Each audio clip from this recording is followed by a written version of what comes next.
New at noon, police are now charging two drivers in stabbing on Manhattan's Upper West Side, sparked by a road rage incident. Now, police say it started with the men getting into an argument in Queens, and they repeatedly cut each other off as they drove into Manhattan.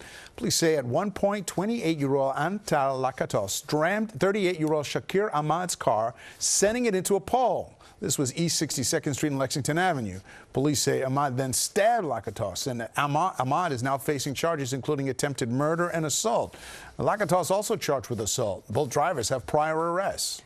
Another large protest in Manhattan, this one in front of Citigroup's headquarters in Tribeca. Police arrested 12 climate activists this morning. Those demonstrators promised 2 days of protests. Today was the first. They're demanding the banking conglomerate stop funding fossil fuels. With the latest, here's Eyewitness News reporter Phil Taitt. Yeah, dozens of climate activists had blocked the front doors of the Citigroup's global headquarters just right behind me. This as they called on the bank to stop funding coal and gas companies. Meantime, the NYPD was here before these demonstrators arrived. Let's get straight to that video. When they arrived, things got heated pretty quickly. Activists were full of passion as they raised their voices, chanting. Some even beat on their drums, sounding the alarm. Protesters held a large sign outside that said "Stop funding fossil fuels," hoping to draw much attention.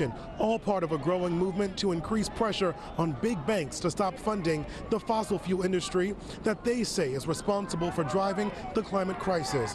While police warned activists that they would be removed as they flooded in front the entrance of Citigroup's global headquarters, shortly after is when we saw multiple arrests take place. We spoke with one man while he was getting ready to be taken away by police, who says he just wants his children to have a future. This summer is going to be the hottest summer ever recorded in human history. We're spending billions of dollars on a war that most Americans have never been to. We need to be spending that money on bringing housing to people who need it, on health care here. I want a future. I want your kids to have a future, and we need to fight for it. Otherwise, we're going to lose everything. So Citibank is one of the top funders of the fossil fuel industry. The fossil fuel industry is burning oil, coal, and gas, and it is causing climate change across the globe. Literally, millions of people's lives are at risk, and they're continuing to finance the fossil fuel industry and make money off of it. And we're here to send a message to them that you can't claim that you're doing something to improve the climate crisis while funding the people that are creating the climate crisis.